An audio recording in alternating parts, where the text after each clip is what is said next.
Chelsea fans, what a disappointing result. After that disappointing 1-1 draw with Crystal Palace, Chelsea have only picked up 2 points in the last 4 games, and this needs to turn around. Maresca got some things wrong today, and I also feel like the players didn't perform as well as they should have, especially in that second half, and that is something we will be talking about later in this video. But today's game wasn't all bad. There were some positives and some negatives to talk about, so in this video, we're going over the 5 things that we learned from Crystal Palace 1, Chelsea 1. Did you know that 90% of the people watching this video right now are currently not subscribed to the channel? So make sure you leave a like and subscribe if you're a Chelsea fan who enjoys Chelsea content. Make sure you join the community, and let's get into the video.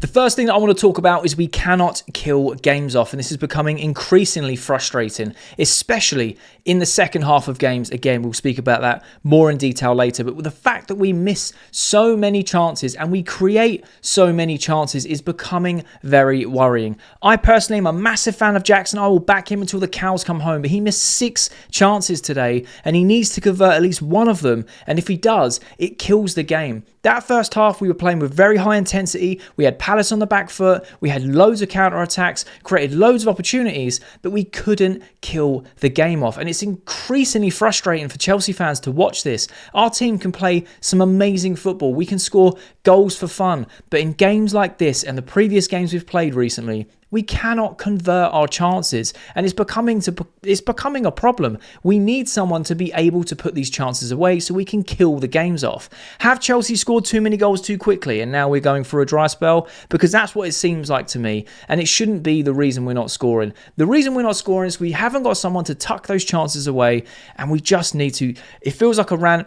It's because it's the first thing on my mind, and we aren't converting games. We aren't killing games off. We're letting teams back in, and they are punishing us. The second thing I want to talk about is we dropped off in the second half yet again. I don't know what Maresca is giving these boys at half-time. It's not water. It must be something that completely drains them of their energy, because from the first kick of the second half, you just got the feeling we're not going to see this out and get the result. Now, I'm talking like we lost and we drew. We got a point. That is a positive. At least we got something out of it. But 2 points in the last 4 games is something we will definitely talk about later in this video.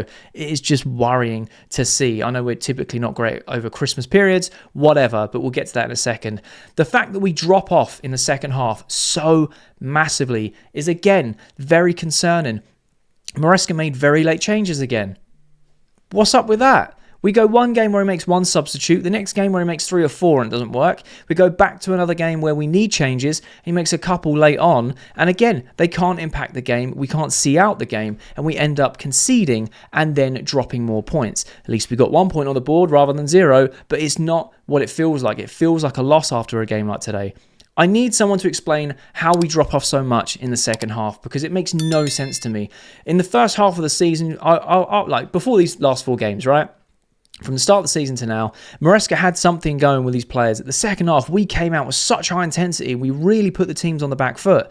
But the last 4 games has been the complete opposite. So I don't know what has changed and why we just dropped massively in the second half. And from the 60th minute onwards, you can really notice across the pitch how certain players are tired, lethargic, haven't got the energy, they're being run out of place, and we just fall apart. The third thing I want to talk about is Josh Ashenpog had a fantastic debut at centre-back. Let's move on to some positive things. Josh Ashenpog was cool, calm and collected and played a fantastic game. I don't think I saw him put a foot wrong today. 18 years old, coming in at centre-back when he's naturally a right-back, done his job very well. Allowed Gusto to go up and invert, not as much as we typically see in an Enzo Maresca system. You could see that we were playing more of a flat back 4 and at times pushing either the left or right back up into midfield. But Ashenpog had a fantastic game, and I want to see him with Cole Palmer. I want to see him with Colwell a lot more. I feel like that partnership can develop into something beautiful. Badiashiel's out till February. Fofana's out for the rest of the season. I do not want to see Disasi playing centre-back or in a Chelsea shirt at all. His previous performances have been trash.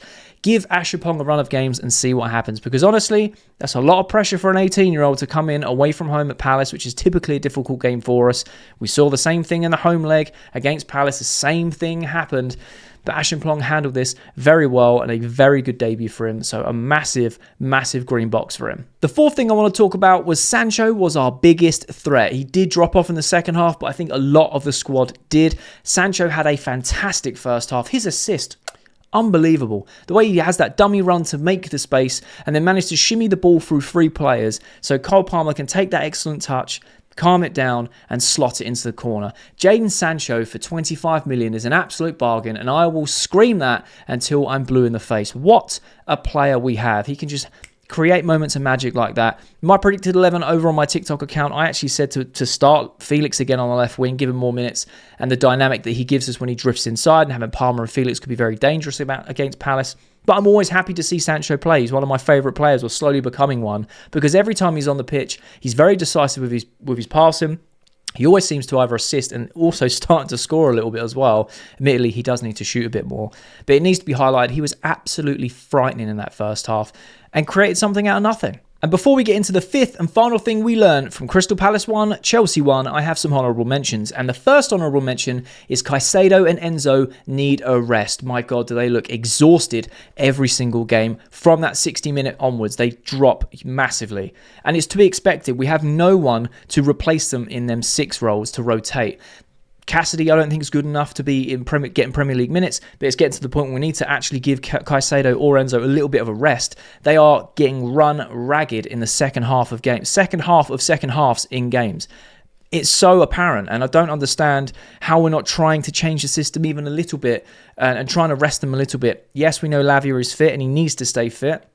I need to see him get minutes and actually stay fit, because we massively miss him. When he is in one of those roles, maybe we invert Caicedo, so you have Lavia, Enzo and Caicedo inverting from right back. We looked unstoppable in that midfield. And I understand it's not going to be used every game. I understand that. However, Caicedo and Enzo playing every single minute possible because KDH is injured, Cassidy probably isn't ready. We're not going to play someone like Chukwuemeka in the 6th role. We've just got no one.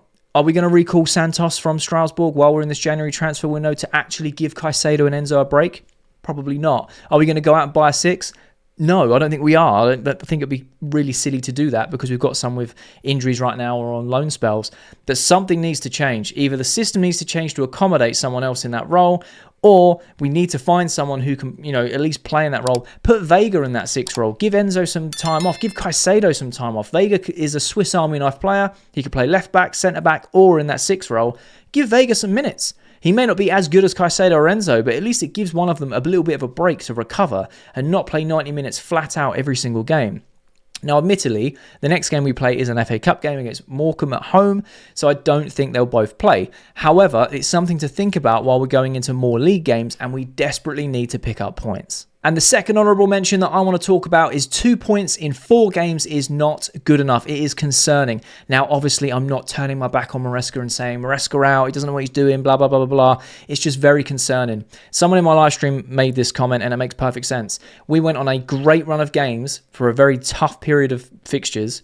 We've gone through what are considered on paper easier fixtures, and we're making it tough for ourselves. Now, historically, across the Christmas period, that cluster of games, Chelsea aren't great. We give out gifts, we give out results for fun, and we do this year in, year out. And I think the times that we've actually won a title are the times we've won those types of games, or dropped minimum games. But 2 points in 4 games against teams that in and around the relegation. Fulham have been playing well, to be fair to them. That's credit to them. Ipswich, again, I had a lot of people in the Ipswich 5 things have a go at me because I didn't give Ipswich enough credit. They played fantastic. They run us off the park. We didn't perform. But essentially, on paper, they're relegation fodder. We should be dismissing those. Crystal Palace, they're in and around the bottom half of the table, should be dismissing those. Fulham, they're playing well, but we shouldn't have lost the game the way that we did. Everton away, I hold my hands up. It's a very tough game for us to go to the Goodison and get anything because it's just a tough place. It's a bogey venue for us and it has been for many years. So I'll take the point there. And a point against Palace just feels like a loss because of how well we played in the first half and how much we let them back in the game in the second half. And again, credit to Palace. They fought their way back in. They had chances. They should have scored as well. We could have easily lost this game. I feel like Sanchez played a big part in making sure everyone didn't lose their position. He didn't concede more goals. I think he had a very good game. I think he had a fantastic game, if I'm being honest. I think his distribution was a lot better than normal. But anyway, this isn't about Sanchez. This is about our recent run of form. Enzo Maresca needs to change something. We need to start picking up points. We have Man City at the end of January, and no one is expecting us to go to the Etihad and get points. So we've got 2 games before that. And then we've got the Morecambe game. So technically 3, but 2 in the league before that. We need to be picking up points. And the 5th and final thing that we learned from Crystal Palace 1, Chelsea 1 is Enzo Maresca didn't make subs quick enough. Or not enough of them. He just didn't make any changes that were significant to the game. I'm glad that Ashenpog started at centre-back. Had a fantastic game. Sanchez came in for Jorgensen. So that's technically a change. Sanchez had a fantastic game in my opinion. Nothing he could do about the goal. And his overall game today was great. Come out and collected crosses. He come out and was demanding his box from corners. He made some great saves. No silly mistakes from him. I think he gave the ball away once or twice in the first and second half, but we managed to deal with it. It wasn't anything that was going to lead to a goal. Had a great game. That kind of counts as a change. But the in-game management that Maresca did today, I need more. Guiu come on and got 15 minutes. Happy for him to do that. Should he have got 20, 25 minutes maybe? Maybe. Bringing on Madueke on the left-hand side. I was always told that you can't play a left footer on the left-hand side. And then Maresca goes, right, we'll take off Sancho, bring on Noni Madueke. I think Neto runs himself into the ground every time he puts a Chelsea shirt on. I admire that about him. I really do. I don't think he had a particularly great game today. I think he put the work in, but things just didn't come off for him. Would it have made more sense to kind of replace Neto and put Noni Madueke on the right-hand side a little bit earlier? Possibly. Should we have brought on a more defensive change to try and see the game out when we had about, just before the goal, basically, or at 5 minutes before? Possibly. Reece James, we were told he was going to get minutes today. Didn't. Not massively mad at that because we want to keep him fit for as long as possible, but that would have been a defensive change we could have brought on to change the shape up a little bit and try and hold on to this 1-0 lead. No one likes us parking the bus, I get that, but if it means 3 points, I'm all for it. I feel like this game just needed more changes, and Maresca seems to be flip-flopping between making no changes, making loads and it's not working, not really sure what to do in a game to see what changes. Now, when I was on my live, I was on live with Doobs, a good friend of mine, obviously the community, which is amazing over there and over here. I love you guys too. We'll be doing live watch-alongs here very, very soon once things are sorted. I found it very difficult to pick certain players to swap, but at the same time, I'm not Enzo Maresca. I am just a fan spectating. As a team, in the second half, we dropped off massively. Could have brought off Cucurella, give him a bit of a rest, brought Vega on. Like I said earlier, could have brought Vega on for either Caicedo or Enzo. Give them a bit of a rest and bring in someone taller, someone who plays a bit more of a different style that can play in that position. But hey, Enzo Maresca didn't make enough subs early enough, and the subs he did make, I don't think they made much of a difference. Guiu pressing is definitely something that we rate, we value, and I want to see Guiu get more minutes. But to me, he's just got to sort out this in-game management because it's becoming a bit concerning over the last 4 games. Like I said, Everton I give a pass for. We got a draw, kept a clean sheet. I take it. But Fulham and Palace and the last game, Ipswich, where was the game management? It just needs to improve massively. So those are the 5 things that we learned from Crystal Palace 1, Chelsea 1. Do you agree or do you disagree? Or have I missed something out? Let me know your thoughts and opinions in the comment section. I love having a conversation with you guys. We now move on to Morecambe in the FA Cup, so hopefully we can get through that, rotate the squad massively, give some of the first teamers a bit of a rest before we move into the Premier League later on in the week. And if you have made it this far to the end of the video, there'll be a thumbnail that pops up on the screen. So if you are a Chelsea fan who enjoys Chelsea content, make sure you click that thumbnail because you'll enjoy that video too.